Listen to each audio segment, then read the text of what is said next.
ready? You got me running. Shake it, baby. So, yes, we're in season 3 has started, and I'm happy to have our first guest for season 3 on. No Rex today, unfortunately. Sans He Rex. pulled out the last moment, unfortunately. But Will Glenwright, great to have you here. Thank you, Captain. And humbled. yeah, and I mean, I think it's we're going to hear a great story on your life and where you've come around sport, which is obvious where it is, and also which typifies very much important now because we've got the tournament coming on later on this year. Yeah, for the men's T20 World Cup. Yeah, it's very exciting. We've had a lot of questions out, but we'll keep that one to later. Firstly, let's just find out a little bit more about Will. Yeah. Where did it all start, Will? The sport journey or the life? Well, obviously you're Australian. I can pick that up from the that's accent. right. So you went to school in Australia? Yeah, life. So born and bred Sydney. Yes. Sydney Northern Beaches, Mhm. North Shore. And a very typical Australian childhood, I guess. Went to school, primary school and high school in Sydney. Then university in Canberra. Right. Which was a deliberate choice. I did want to leave home for uni, not to get out of home, but just to just try something new. Wasn't brave enough to move overseas. So right. I went to Canberra. Yeah. Which is... I think we had James Waterstone on. He went to Canberra too, He did didn't indeed. Yeah, that's right. Yeah. So were you he's from there at the Canberra. same different time? university and Okay. different eras. Yeah, I'm Right. slightly older. Okay. An older vintage. Right. Went to Canberra, went down to study graphic design. Okay. Funnily enough, I did art. Art was the subject I sort of majored in Yeah. at school. It's what I was passionate about, Yeah. remain fairly passionate about it to this day. But went down to study graphic design there in Canberra. But there was a problem. Right. And the problem was I couldn't draw. So Yeah. I lasted 1 year at graphic design in Canberra, and then was politely told at my end of year review, where you have to submit your portfolio, Yeah. that you just ain't good enough, and you might want to Okay. find another degree. Well, I guess it's good to learn early that it wasn't going to be. Yeah, that's true. I was heartbroken though, because Yeah. I really enjoyed it, and I loved the degree, and I was really enjoying Canberra. Yeah. But this was the time, it was around about this time, so this was 92, Yeah. that Sydney got awarded the Sydney Olympics. Right. So there was a big growing sort of enthusiasm around sport, a real positivity. Just going around back to that, was that unexpected? it. So it came down to Sydney and Beijing in the final vote. Right. And yes, I think everyone expected Beijing would win it. So it was unexpected. Yeah. And actually, that was a good night out in town, because sure. back then that was when Yeah. it's changed now with the announcement, but back then it was a big pomp and ceremony Right. where it was announced by the IOC in Lausanne, and it's telecast back into Yeah. Australia. And I was Yeah. down with some friends at Circular Quay, Yeah. where it was down at the Opera House and was on a big screen. It was about 3 o'clock in the morning, our time, when it was announced, but it was heaving. Yeah. Right. And yeah, I mean, you see all the footage when the rights were awarded and Sydney was announced as the winner, and the town went berserk. It was a fun night, and that really was a big change in the landscape in Australia. So it was around about that time. I was walking back to my residence in Canberra, and as I said, I was a bit heartbroken that I'd been kicked out of what I thought at the time was my passion for life. Right. And I ran into a mate who'd just been kicked out of his nutrition degree. Yeah. And I said, what are you going to do? And he goes, well, so the Uni of Canberra, which is where I studied, they had a partnership with the Australian Institute of Sport, which is a government institute that was focused on elite athletes and the production of athletes for Olympic Games. And they had a partnership with the Uni of Canberra that was set up to provide an opportunity for the athletes that were on scholarship to start their education journey. So they set up a school of sport. So there was sports coaching, sports administration, physical education, and sports science were degrees that were set up. And they were all new, or they'd always been there? Yeah, no, they were fairly. They were new. Sure. I'm not sure how old, but right, relatively new. Not set up because of the Sydney Olympics, but set up because of the partnership with the AIS, which opened around '88. I think. Yeah. So he said, I've heard this sports administration degree is a real lark, that it's no contact hours, walk in the park. I'm going to do that, I think it was a science degree or an arts degree, and I'm going to do that. I said, well, that sounds pretty good. Yeah, that's right down my alley. Exactly. So anyway, I did that. So I did a sports admin degree, spent the next 3-4 years in Canberra and enjoyed it. Actually is perfect because 3-4 years, a couple of years before the Sydney Olympics, and then you've got something to prepare for. So then my first job then was at the AIS. I got a job as an administrative officer for it was an Olympic scholarship program. So as part of the bid for the Sydney Olympics, the Australian government, the Australian Olympic Committee and the IOC set up this program that would help prepare athletes from the Pacific Islands and Africa and Aboriginal and Torres Strait Islanders to prepare for the Olympics. So I worked as the administrative officer for that program. Okay. So that was a program that effectively brought prospective Olympic athletes from the Pacific Islands and Africa and as I said, Aboriginal and Torres Strait Islanders to the AIS campus in Canberra, and they would immerse themselves into the sports program of the AIS. Yeah. So it was a great job. Absolutely. It was a really and you would good have to go introduction. up to the islands a lot yourself? Yeah, it was a bit of travel up there. Yeah, that's when I first started. Yeah. That's when I first started traveling. Well, for work, I guess it was my first job, but my first foray to the Pacific Islands. I hadn't done a lot of travel growing up as a kid. We'd done a couple of family holidays, but I never did the after school, gap year. Absolutely. Or what do you call it in New Zealand? The OE. Yes, the The OE. OE. Yeah. So I never did that. So this was my first first time. Not a bad place to have an OE. So it was awesome. So the people would come in, and obviously when you think of 2000 Olympics, I personally, Kathy Freeman's a big part of that. Was there any other individuals that were immersed into it that then went on to the games? That So we had a few, and part of it, there was a selection criteria that. So the athlete, because the other hurdle I guess we had to overcome was convincing Australian coaches or Australian employed coaches who were focused on preparing Australian athletes for the Olympic Games to allow competitors and effectively train with the Australian athletes, because there's all sorts of pressure on coaches, of course. So we had to ensure that the athletes were of a suitable quality. So most of them that came in were they were all outstanding athletes. Many of them were world class, and a lot of them went on to compete at the Olympic Games, which was great. So it was awesome.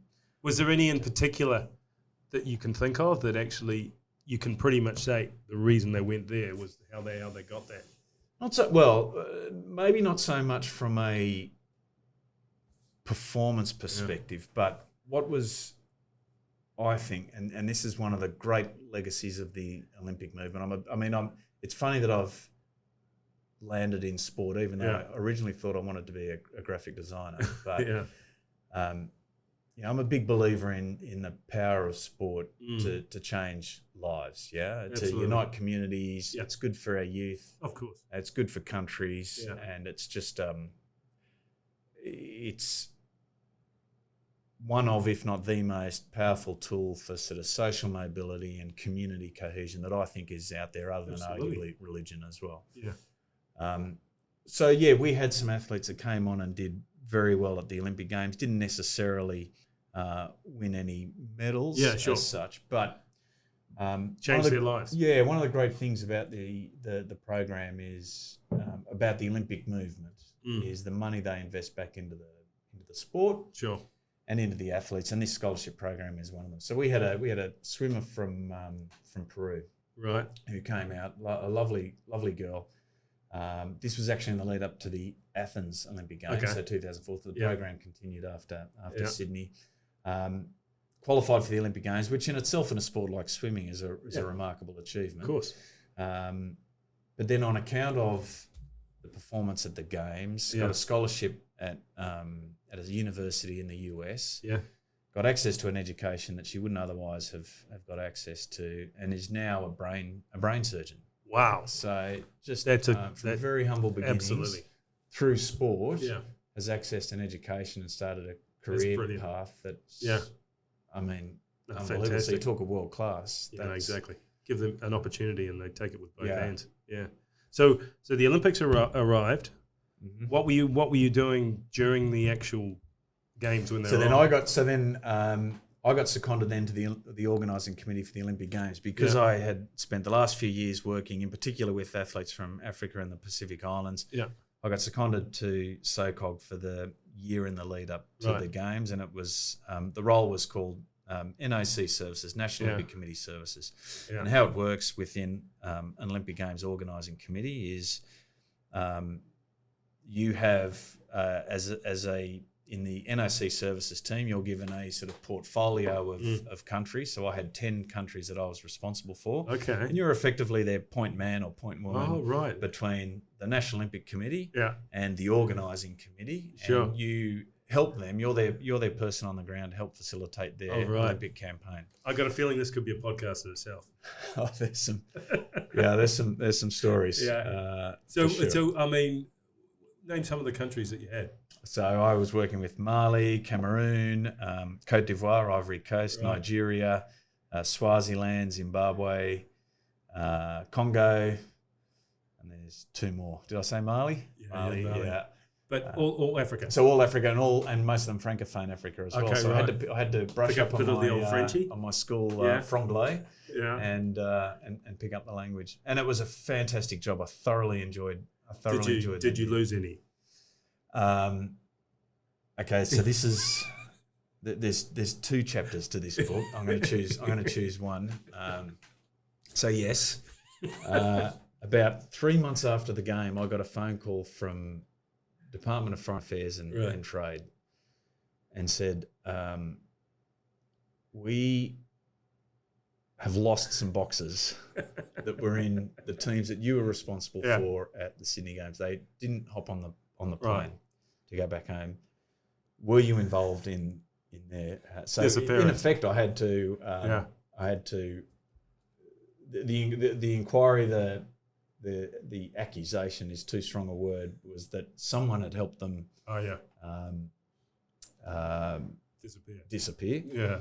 And I was an obvious candidate as someone who'd worked so closely Sure. with them. So I wouldn't say I lost them, but not all of the team members that arrived went home.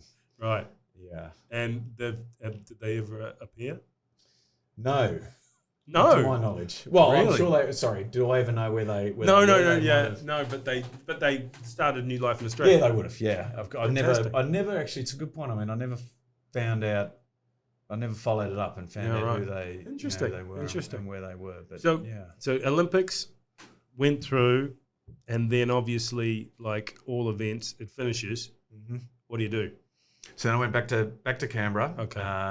and moved to a new job still within the Australian Institute of Sport, and was responsible for then after the International Relations Department. So the Australian government invests heavily in what they call sports diplomacy, using sport to further Australia's diplomatic agenda. Sure. So that was a unit that was set up at the Australian Sports Commission, and so we ran sport development programs in Africa, the Caribbean, Asia, and the Okay. Pacific Islands, and I Right. looked after Brilliant. that program. Wow.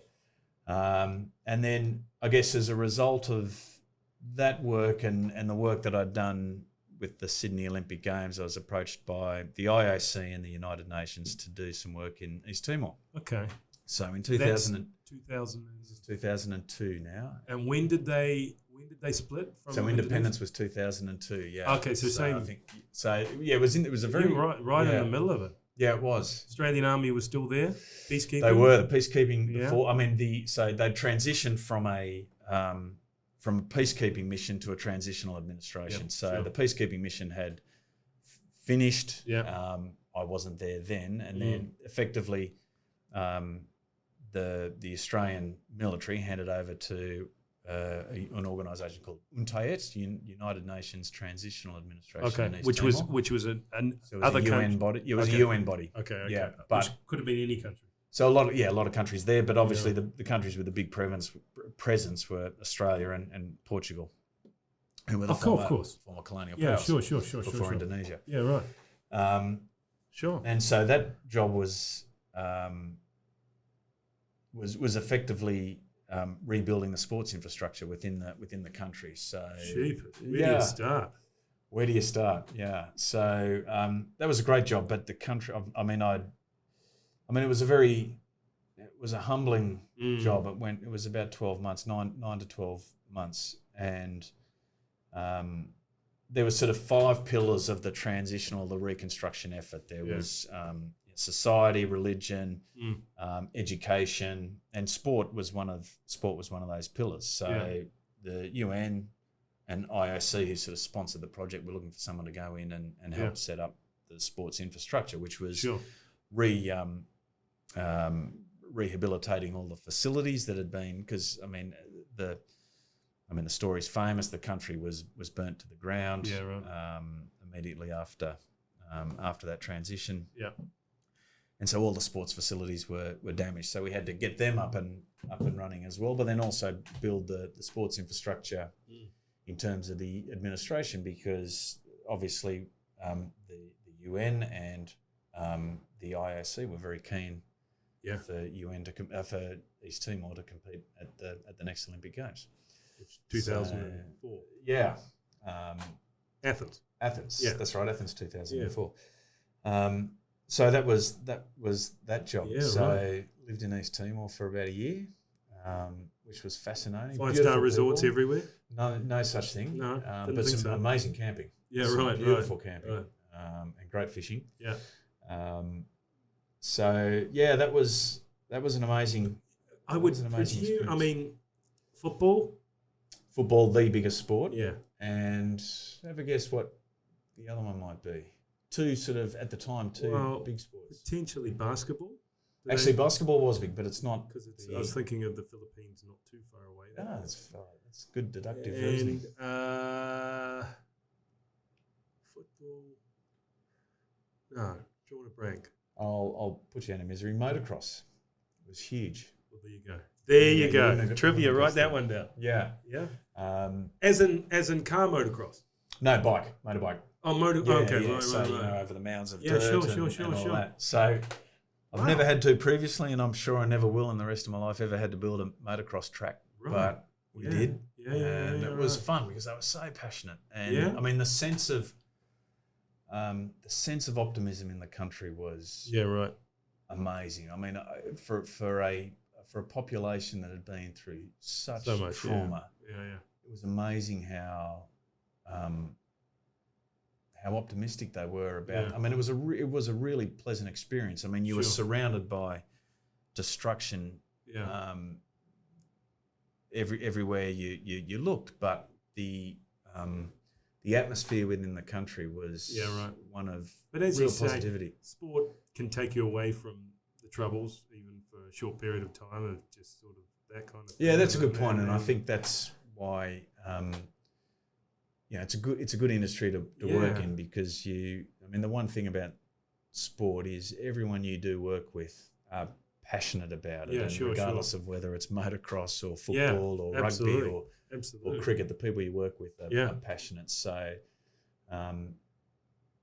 10 months, 12 months, bit of fishing, set up a few tracks. Yeah. Then got the call back. You're going back to Canberra? Yeah, back to Canberra. Which was great, and then worked at the Athens Olympic Games. So similar job what I did in Sydney. I remember hearing the story, and probably completely blown out of proportion, that Sydney was so well organised and Athens wasn't. Is that true? Yeah, Athens was. It had big shoes to fill. Yeah. Sydney was an incredibly successful games in every aspect. Athens was unique, to be there. It was incredible. And the one thing that the IOC do really well is they make sure it works for the athletes and for the broadcasters. So it looks good on television, and to the IOC's credit, making sure everything is in place for the athletes so that they can, if nothing else, perform to the best of their ability. So I was working and living in the Olympic Village, so for that experience, Yeah. it was great. Were you still in the role of looking after countries as well? Yeah, although this time I was with the Pacific Islanders. Okay, Now, so okay. I migrated back to my roots. Right. And working with all the Oceania countries Yeah. in Athens. But yeah, I mean, it was. That would fit a few stories as well. Yeah, I mean, again, Greece is an amazing country. Very proud, obviously, the home of the Olympic movement. Yeah. So it was a special game, and special games, and they took a lot of the events to areas of, significance and historical significance. So the archery competition was held in the Acropolis? No, at the I don't know the name of the stadium, but it was where the first modern Olympics athletics track was That would held. have been incredible. So it was stunning, but the Acropolis was in the background. I think I saw a photo of that. Yeah, that's great. It was beautiful. Brilliant. So two Olympics and then moved on from there. Yeah. So then soon after, I got a job with World Rugby. Okay. Or So IRB at the time, International Rugby Board. So how did that come about? So it was a job that was advertised in the paper. It was a newly created job. So so Australia hosted the Rugby World Cup in 2003. Yeah. And that was the first Rugby World Cup to really make a genuine profit. Sure. And so that was the first opportunity that the IRB had to reinvest back into the sport. And the Pacific Islands being such an important region to rugby, they made a strategic decision to invest in rugby in the Pacific Islands. Right. So it was a newly created position, general manager of the Pacific Islands. It was advertised in the paper and combined two of my loves, rugby and the Pacific Islands. So, absolutely. So Tonga, Samoa, Fiji. So the focus was exactly Fiji, Samoa, Tonga. Yeah. And really the remit was to do three things. Build the high performance infrastructure so that we could ensure that those three countries qualified for the World Cup and then were as competitive as they could be. At the time, I think Fiji had a very proud Rugby World Cup history. They'd qualified for the semis, I think, in 97. Fiji? Yeah. No, way back, 87. 87. Korondua. Yes, that's right. Yeah. So they'd made the finals, but no other Pacific Island had made the quarterfinals or knockouts of the tournament. Samoa 91? No, they got pushed out by Scotland. Yes, that's right. We had Mr. AP in a few weeks ago giving us that story. He would have been playing around then. He played. There. Yeah, he was the open side flanker for 91. He was the open side flanker of the tournament. Yeah. Actually, he was picked in the World 15 that played the All Blacks the following year. Okay. At the ripe old age of 22. Wow. Yeah. So Samoa, Tonga. Okay, great. Yeah. So the first thing was setting up the high performance infrastructure. Yeah. Getting more kids playing the game. But getting more kids, wouldn't they? My thoughts are that everybody plays. Yeah, so they do. I mean, we're probably given socially it's a massive sport, but not big or not at the time. Particularly amongst girls and women. Sure. And at the time, or soon after, rugby really started its push to get more women and girls playing the game, right. and that was. So a lot of work had to be done in overcoming the cultural stigmas attached to that as well. Yeah. But also just getting it into the schools. So sport was played, rugby was played very socially. Yeah. And an important sport in the villages. So I don't know whether you spent much time around the Pacific Islands, but you drive around any village in any three of those countries on a Saturday morning, and in fact most afternoons, and you see a game of one touch. That's what I was thinking. One touch being played, but actually, in more formal settings, it's less. It's less played because of the same challenges that most countries face, particularly developing countries, and that is access to facilities and the likes. So, anyway, we're very bolshy in the ambition of ensuring that rugby was entrenched as the biggest sport in the region. The things I instantly think about is losing players to particularly Australia and New Zealand. Was that a big issue? I mean, you could put all this effort into driving it up internally, and then suddenly they're all disappearing. So yeah, Or is that a bad thing?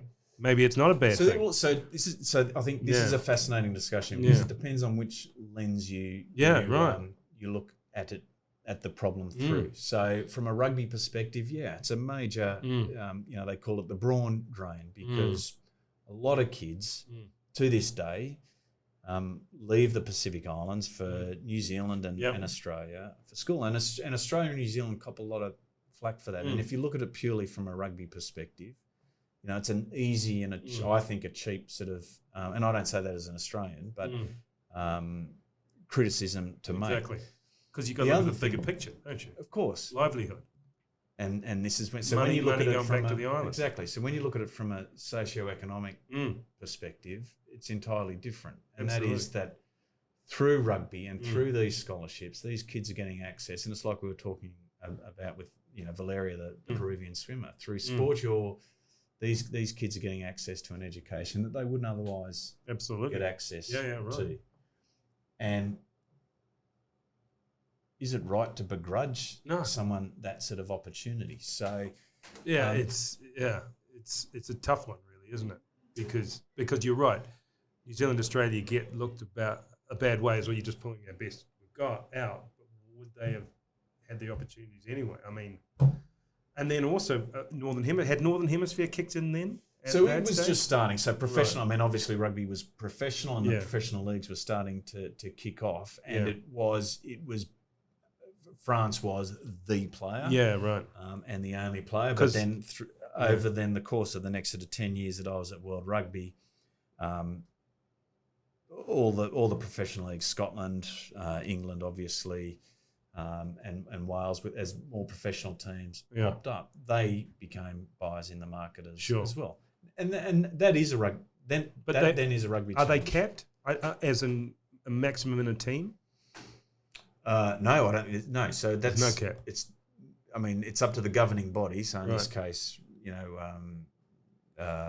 England Rugby or the Welsh Rugby Union or whatever to put caps on how many foreign players, but there are none. There weren't at the time anyway. And that was certainly one of our challenges. So we set up. Part of our work was setting up these academies in the three islands that identified the best players, put them in a training environment that was genuinely world class with trainers from all around the world, and that's what at the time IRB World Rugby funding allowed the members to do, which was for the first time, be able to attract world class coaches and support staff and expose these kids who are naturally talented to a world class training environment. Challenge, of course, then is they get so bloody good that they end up up in Europe. And exactly. And that becomes then a sort of, you have these philosophical discussions around what is actually the best high performance structure that you create, because are we succeeding in improving the competitiveness of Fiji, Samoa and Tonga on the international stage, or are we artificially boosting professional club rugby in Japan and Europe? And again, it's really hard. Yeah, there's no right answer. It's such a nuanced argument with so many factors in play. But the big one, as you touched on, Hamo, is it's money back to the country, and sport and rugby in particular is a big source of remittances back to the Pacific Islands. What about the rugby league part, as in drain to rugby league? Because that seems to have increased more. So is that coming from the islands, or is it mainly coming from?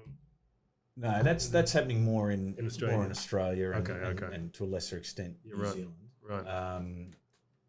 It happens. Yeah. It's nowhere near the sort of the challenge that professional rugby provides, just purely because of the size of it. There's 16 professional NRL teams and God knows how many professional rugby. I think that the big thing that I hear from New Zealand is and I think there's an islands team in the Super competition next year. They've just announced it, Moana Pacifica and the Fiji team, the Fijian Drua. Yeah. Okay.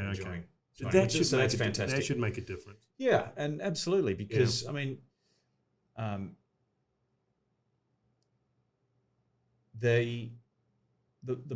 given the choice, the players would always choose to play at home. To be at home, yeah. Yeah, and we did a lot of work with the Pacific Island Players Association, which was set up about 10, 15 years ago now, because living away from home is tough, but the instances of Pacific Islanders struggling up in Europe and getting homesick is real, and not being managed properly, which Apollo talked about a lot too, actually. Yeah, and that's a huge challenge. Because you lose control once they become an employee of a club. In many respects, that the national federation, Fiji Rugby, lose control of that. The performance of that player or the preparation of that player, which is then another challenge because when they do come back for international duty, they're knocked up. I mean, the French play a 42-week season or something, and a 42-game season, and they're banged up by the time they come back. Yeah, and they're not used really and abused. looked after. So, and Apollo knows that better than anyone. Exactly. I forget where we're going there, but in terms of the challenge of the Pacific Island teams. So that's huge. I mean, that is a genuine game. Were you changer. able to get involved with the clubs to release them to go back to play for their teams? So all of that. It's governed by it is governed by the World Rugby regulations. And again, to their credit, World Rugby are excellent. Within the confines of the regulations in enforcing them. And there are big fines for clubs and members who don't enforce their clubs to release the players. There's always, and heavy fines. Yeah, right. But there's always ways to get around it. And, if you are a club in Europe and you are required to release a player to go back to Fiji and you don't want him to go back, it's very easy to coerce that player to by dangling or threatening his contract in front of them. So it's a really but so by threatening their future livelihood, their future contract, is a very strong incentive. Okay. So there's ways around it. And again, it's a challenge for World Rugby, for the governing bodies to overcome. It's not easy. And so you were concentrating on the 15s and the 7s in tandem? Yep. So there'd be 3 programs. Right. There'd be, so if you make it gender neutral, 15s, men's and women's 15s, men's and women's 7s, and then under 19s. So there'd be sort of 3 cohorts within the high performance system within each of those countries. And then I forget the year, but then when rugby got included on the program for the Rio Games, so that was 2016. I think the decision was around 2012. Again, that became a changer because Fiji world champions, Samoa had been world champions. Genuine, all of a sudden the Pacific Islands were genuine medal prospects. Which is, 2 gold medals to the Fijians. So, exactly, and a bronze to the Fijiana in Rio, which is amazing. Yeah. Another national holiday. And a $7 note maybe. Exactly. No, so I mean, so how long were you in that role for? 10 years, yeah. So I started out just with the Pacific Islands, and then after Rugby World Cup 2015, that got expanded to Asia, Oceania, and Asia. Japan awarded the 2019 World Cup. Yeah. So that was 10 years. Were you within the role, were you able to see other international teams, New Zealand, Australia, etc., how they developed in that time? I mean, we talked a little bit a couple of days ago about the All Blacks, and I'm not going to be an All Black show, being a Kiwi, but you mentioned there was some things that they really brought to the game. Yeah, so as part of the role, I was match commissioner at Rugby World Cup 2011 in New Zealand, 2015 in England, UK, England and Wales. And what does that mean? So match commissioner is the World Rugby representative at the game. In effect, that position is responsible for delivering the game. And you have 2 teams that work under you. You have basically the match management team, which is all about the game of rugby, what goes on between the white lines, and venue management team, which is the everything else related to the facility, from the lighting, spectators, and the like. But it was in effect, it was a role that was a issue elevation role. So both those teams were staffed by very smart, very well credentialed, very well trained individuals and teams within them. If issues were to unfold, like the fire in Whangarei, I don't know whether you remember that, but I think that was before the Tonga-Japan game. There was a fire just outside of the stadium in Whangarei, yeah. Well, you did well because you kept that under wraps. I never heard of that. Maybe we did well. So when situations and issues like that arise, that's when you step in. The call ultimately comes down to a match commissioner as to whether the game goes ahead or what action you might take to address the situation. Right. So on most days you don't have to do much, but in bad situations you're required to make a call. But the great thing about that role is that again you're the point of contact for the teams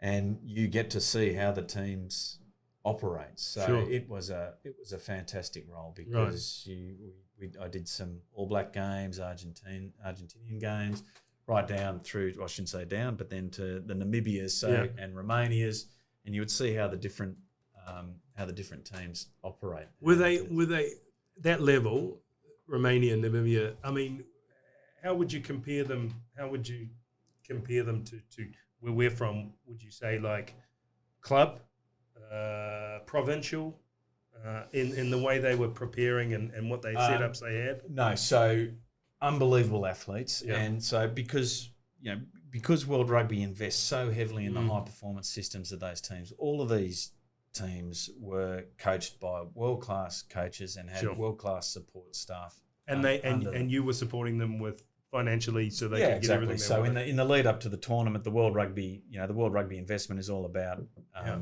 athlete preparation and the systems and structures. But we had a high performance manager, and he's still there, who works with the teams on their World Cup campaigns. And so, a lot of thought and preparation goes into it. So by the time the teams get there, they're coached by world-class coaches. Most of them are playing in professional leagues around the world. Most of the Romanians play in Europe. Georgian forwards are revered all around the world. Scrum fest. Yes, exactly. Much sought after. So where they struggle, I think, is the match management. I mean, where Australia and New Zealand and South Africa have such an advantage is they play so often together. Right. Okay. And I think what you see at a World Cup when Tonga beat France as they did in 2011.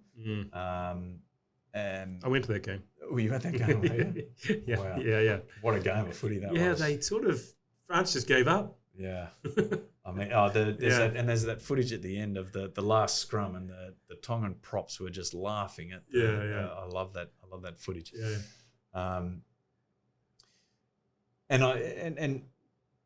So what you learn, I think, at Rugby World Cups is when these teams are able to have a proper preparation, they can beat anyone, and they can compete, and they can beat anyone in the world. Fiji have made the quarterfinals twice. Japan have made, but they made the quarterfinals at the last tournament and knocked off South Africa. And Argentina they always rise to the game. During World Cups. So the challenge is not so much that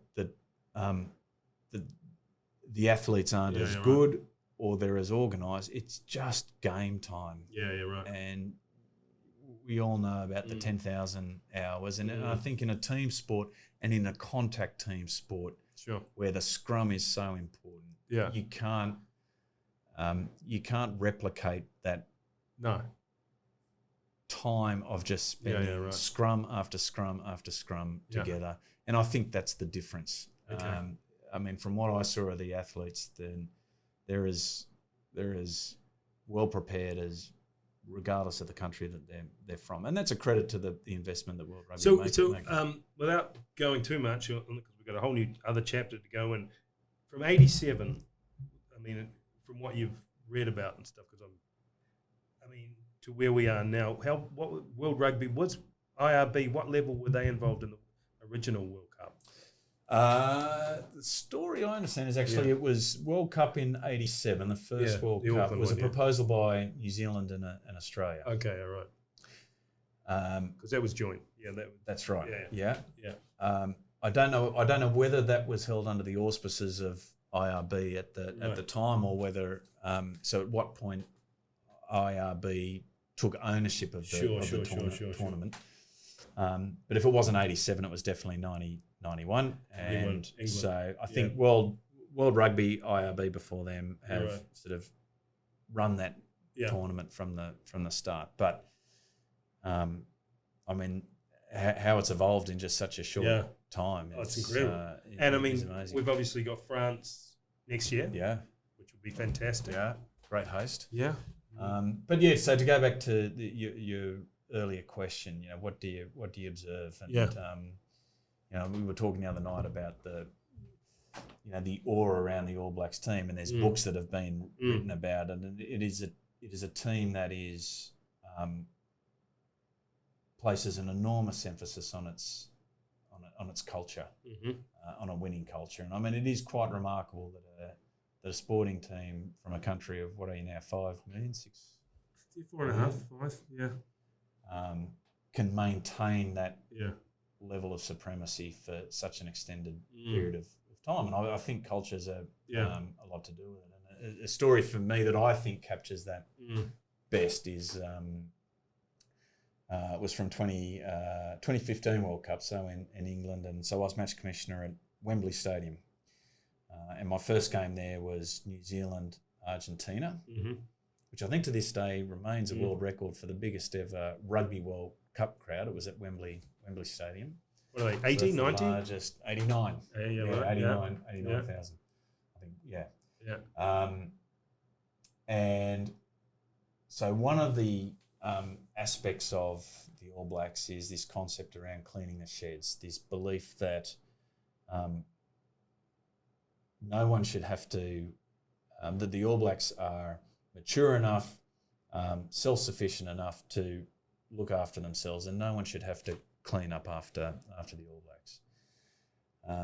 So one of the jobs, of course, at the end of the day is you go around and you do a venue inspection and just make sure everything is as it is. Yeah. And I saw this New Zealand change shed, and you've played rugby, I've played rugby, and at all levels of game, the worst place in the world to be after a game is a change room, because it's just full of tape and Vaseline, and I was going to say liniment, and it stinks to high heaven. And a dirty towel in the corner. And at least one. And kit and jock straps and Speedos, and it's just an awful place. Yeah. Anyway, this All Black change room was spotless. In fact, it was cleaner than when we handed it over to them. I couldn't believe it. In fact, my initial thought was that I'd walked into the wrong room. I mean, it was spotless. And I'd read this book and read these stories about this particular concept of clean the sheds, and they rotated amongst each other. So it's not just the dirt trackers that do it. It could be the captain, Richie McCaw, and doing it. It's whoever's turn it is. They do it. This thing was spotless. It had been mopped. Everything had been cleaned up. A week later, we had Ireland, Romania at the game at the same venue. And I walked into and before the tournament, Ireland were considered to be one of the favourites of it. They brought some form into the tournament, and they were a good team. And I walked into the Irish change room after that game, and it was a pigsty. There was banana skins everywhere, and there were showers running. There was 2 showers running, and I was thinking to myself, who walks out of a change room and actually leaves a shower running? Yeah, exactly. And expects someone else to turn that off from them. And for me, nothing exemplified those two very different cultures. I knew then that Ireland just weren't going to be couldn't possibly compete with a team like the All Blacks, just because of that commitment to every aspect of their preparation was just so nothing strong. forgotten. So I found that really that's interesting. I find that very interesting indeed. So jumping ahead, we've now rugby. Yep. We've changed sports. We have. We've gone to cricket. I was living every Aussie kid's dream. So I was just thinking that it is a bit like that. Probably always like own annual stuff. Yeah, that's it. Yeah. Footy in winter, Yeah. cricket in summer. Was never any good at either of the sports, but played them Yeah. all the time, loved them. So the ICC advertised for a position of head of global development, running the development program. Yep. Applied for it and got it. 2014. So this was 2016. I've been here 5. Okay. So yeah, I worked for Right. another couple of Right. years after Rugby World Cup 2015. Sure.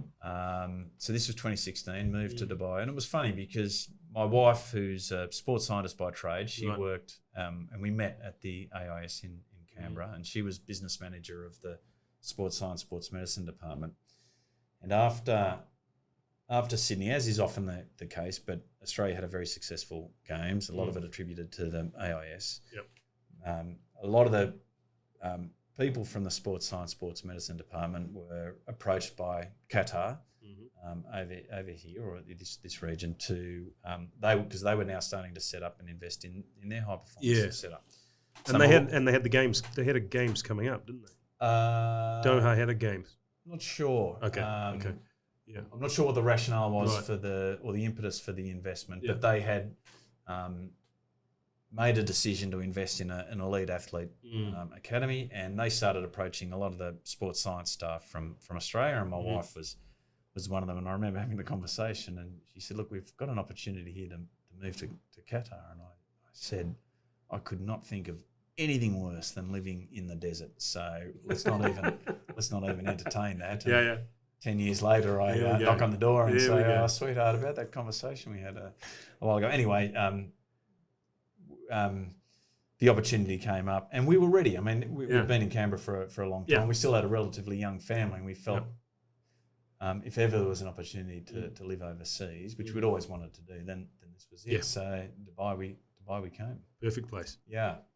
So the role head of global development for the ICC. So ICC very similar to all international federations, World Rugby and the IAC. You make your money the model is you make your money at the World Cup. Okay. A large chunk of that money. Which gets, every World three. Cup. Yeah. Yeah, So yeah. ICC, the T20 men's and women's, 50 over men's and women's World Cup are all profitable for the ICC, and that money then gets reinvested back into the game. A bulk of it goes to what we call our full members in the ICC. That's a test playing countries, and then a portion of that then goes to what we call our associate members, which is 94 other countries around the world. Right. And our department is responsible for managing that investment. So again, very similar to World Rugby, we invest in those members to improve the competitiveness of international cricket, get more boys and girls playing the game, and build the administrative capability of the members. Oh wow, that's what brought me to Dubai. Brilliant. Yeah, and I mean that's a whole nother kettle of fish. But I mean, initially that hits me. I mean, we all know the countries that are the cricket playing countries. Now, what countries are coming up that you would look, say, in a few years could be a force to look at? Yeah, so it's a good question. So the associate members that are competing at this upcoming World Cup, the Men's T20 World Cup, are Oman, who have come from nowhere, an amazing trajectory, particularly in international cricket, but also their domestic programs are strong. Scotland, Netherlands, Papua New Guinea, and Namibia in Africa. So Papua New Guinea and Namibia are both playing in the upcoming competition. Oh, great. Good. And it's great. So we invest, like World Rugby, those countries that are likely to compete at a World Cup or do qualify, we invest heavily in their high performance systems and structures, so that when they compete at tournaments like this, hopefully, if we've done our job or if they've done their job, are competitive. Yeah.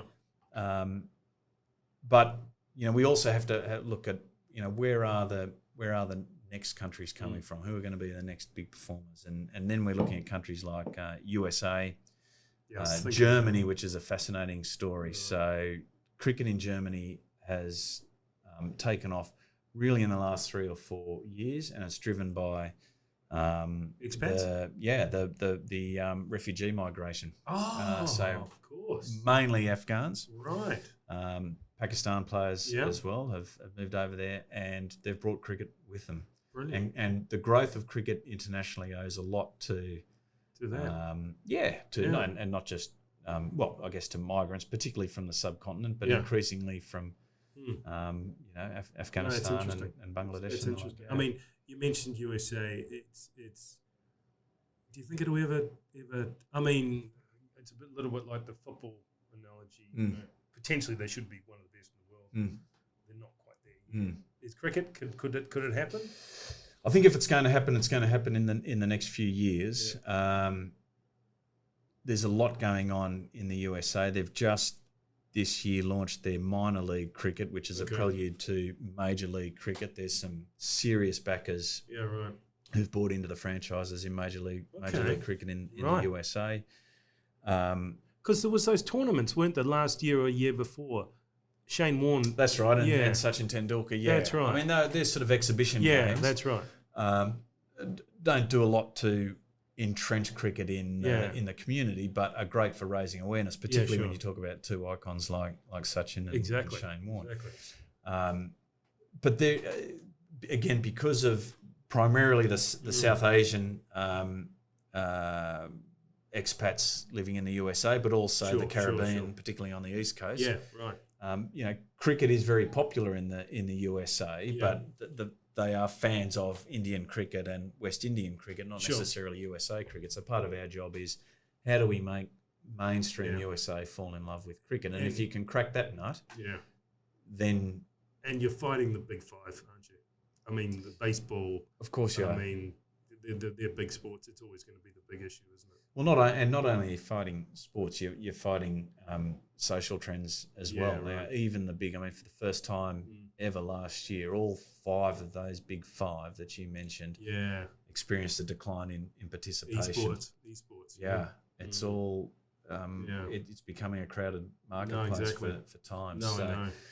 Not only are you up against, in fact, you'd almost argue as an industry, you've got to work together to overcome the bigger challenge, which is societal influences and just the changing dynamic of how we all live our lives. I mean, we've gone from a time where but I mean, you've addressed that with the ICC. Look how big T20 is now, where it's come from in the last 10 years.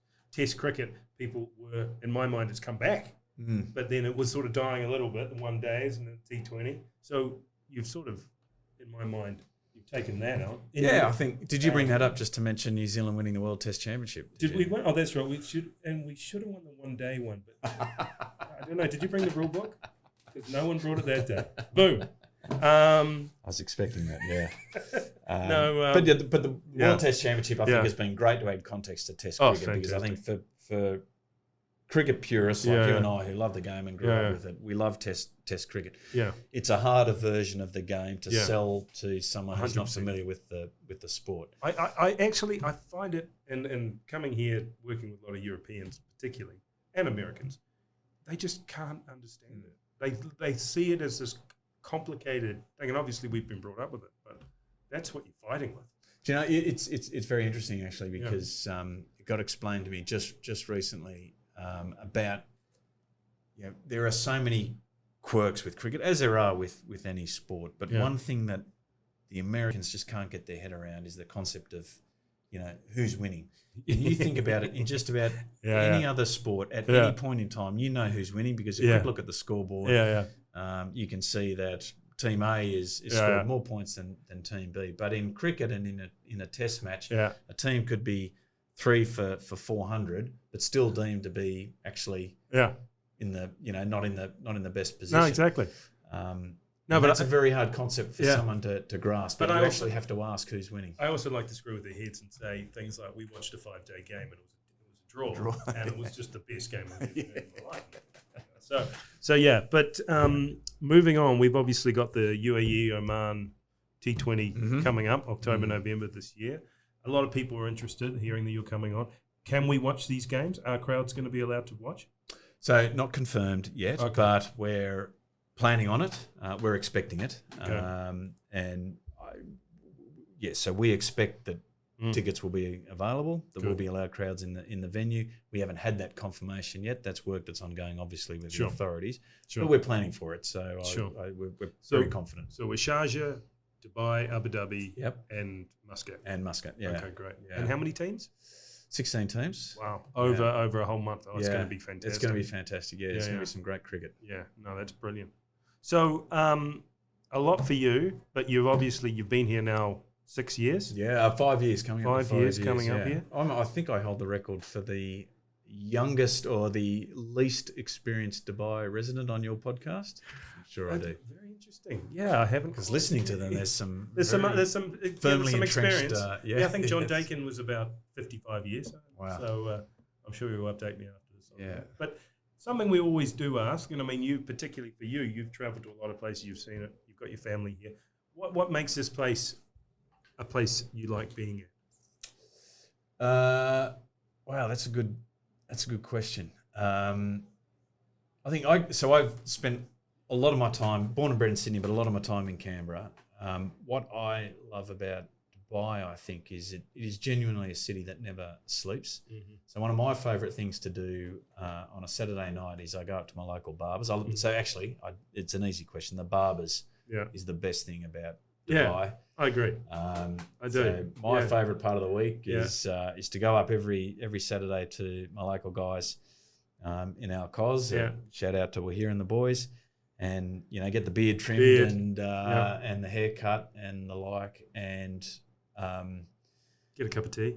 get a cup of chai. Yeah, it's and that's just a great experience. And Yeah, it's you bring up a good point. It just never sleeps. And when you think about where we're from, particularly when we were growing up, it used to shut down, didn't it? oh, this is the thing. And Yeah. so and the reason I mentioned the barbers is because you finish at about sort of 9 o'clock at Yeah. night and you drive home, and I'm driving through our cos and it's heaving. There Yeah, are no, people. I know, there's I know. queues lining up for the chai and for dinner, and I'm thinking Yeah. this is the equivalent of a Sunday night back home. And well, nothing ever opens on a Sunday, and if it does, it's closed at 5 o'clock. And it's just so diverse. It's a cliche, but I know it is.